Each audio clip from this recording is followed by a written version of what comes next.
तो आज हम देखने वाले हैं कि जो सीटेट की परीक्षा होती है इसमें मेरी क्या स्ट्रेटजी थी, मैंने कैसे पढ़ाई की थी और मेरा 15 दिन में पढ़कर कैसे मेरा निकल गया था, तो मैं ये बताने वाला हूँ। तो इसको देखो, सीटेट निकालने का बहुत ही आसान फार्मूला है। तो जितने सब्जेक्ट हैं उनको कैसे पढ़ना है, क्या कीवर्ड्स हैं, ये हम आपको बताने वाले हैं। तो सबसे पहले देखेंगे कि आप इसमें सब्जेक्ट पहले देखें कौन कौन से सब्जेक्ट होते हैं प्राइमरी के लिए। देखिए, पहले आता है सीडीपी, जिससे चाइल्ड डेवलपमेंट बाल विकास कहते हैं। दूसरा लैंग्वेज, लैंग्वेज 2 होती है, एक भाषा 1 और भाषा 2, मतलब चाहे हिंदी, इंग्लिश, संस्कृत, तीनों में से आप 2 भाषा चुन सकते हैं। तो उसकी क्या स्ट्रेटजी होगी, ईवीएस इन्वायरमेंट की क्या स्ट्रेटजी होगी, कैसे पढ़ना है, और मैथमेटिक्स कैसे पढ़ना है, ये तो आपको 5 पढ़ना ही पड़ेगा। तो देखिए क्या स्ट्रेटजी है। तो सबसे पहले देखेंगे पेडागोजी सीडीपी के लिए।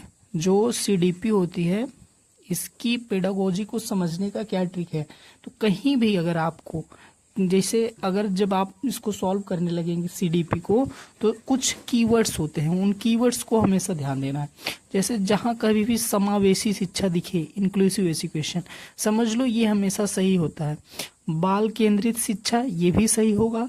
सर्वांगीण विकास, ये भी सही होगा जहां पर सर्वांगीण विकास की बात की जाए। सक्रिय भागीदारी, जहां पर भागीदारी शब्द आ जाए, समझ लो ये 100% सही होता है। व्यवहारिक ज्ञान की बात जहां जाए, ये भी सही होता है। और त्रुटियां अधिगम का हिस्सा, ये देखिए त्रुटियां जो है अधिगम का हिस्सा, मतलब गलती जो है ये अधिगम का एक हिस्सा है, पढ़ने का एक हिस्सा है। तो गलती जहां भी दिखाई दे, त्रुटियां, इसको निगेटिव नहीं लेना है, गलती बच्चा करेगा ही, तो गलतियां जो है हमेशा इसका एक हिस्सा मानी जाएंगी।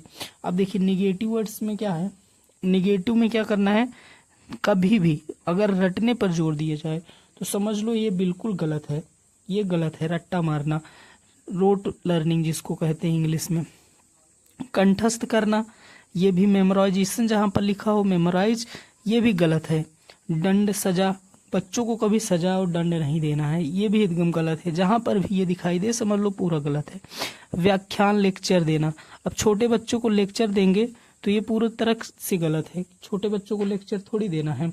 अब देखिए ओनली शब्द, जहां कहीं भी जिस जो आप प्रश्न दे जब उत्तर दे रहे होंगे वहां कहीं भी ओनली शब्द दिखाई दे, केवल, तो ये समझ लो हमेशा गलत है। इसको कभी केवल शब्द अगर कहीं भी दिखाई दे तो इसको सही करना ही नहीं, ये निगेटिव है। अब देखिए लैंग्वेज के लिए, भाषा, देखिए भाषा हमने बताया 2 भाषा चूज कर सकते हैं, लैंग्वेज 1 और लैंग्वेज 2। तो इसको हल करने की क्या ट्रिक्स हैं। देखिए भाषा में होता है गद्यांश, पद्यांश होता है।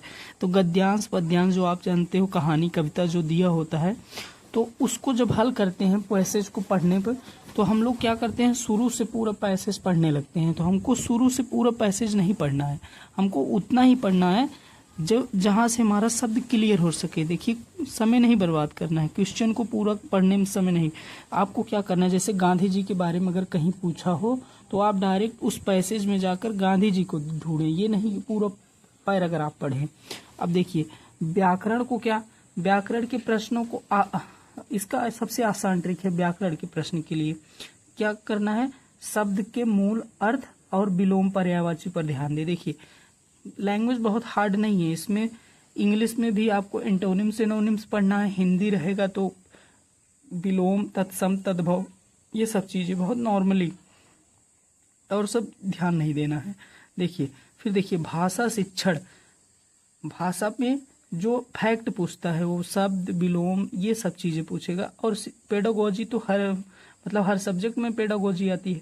तो पेडागोजी में क्या करना है, भाषा शिक्षण में क्या करना है कि हमेशा विद्यार्थियों की अभिव्यक्ति को पूरी स्वतंत्रता देने। अगर बच्चा कुछ बता रहा है, मान लो कोई शब्द है, अगर उसमें बच्चे की भूमिका है, वो कुछ बता रहा है, तो उसको हमेशा वरीयता दे और वही सत्य कथन होगा और उसी को सत्य टिक लगाएं। मतलब ये भाषा शिक्षण की है। ठीक, अब आगे हम देखेंगे। देखिए गणित और पर्यावरण की ट्रिक्स क्या है। अभी हमने लैंग्वेज समझा, अब गणित और पर्यावरण को कैसे सॉल्व करना है पेपर में। तो देखिए ईवीएस में क्या है, इन्वायरमेंटल साइंस में क्या होता है, पेड़ पौधों, जानवरों और परिवार के विषय में बच्चों को पर्यावरण के प्रति संवेदनशील बनाने वाले विकल्प सही होते हैं। जहां कहीं भी पेड़, जानवर और परिवार, ये तीनों शब्द कहीं भी दिखाई दे जाए और ये बच्चों से रिलेटेड हो, क्या क्या, पौधों, जानवरों और परिवार, ये सब तीनों कहीं भी दिखाई दे, समझ लो ये सत्य होता है, उस पर हमेशा सही कथन पर निशान लगाया जाता है। ये होता है पर्यावरण पढ़ने का, ये पर्यावरण को सॉल्व करने की ट्रिक है।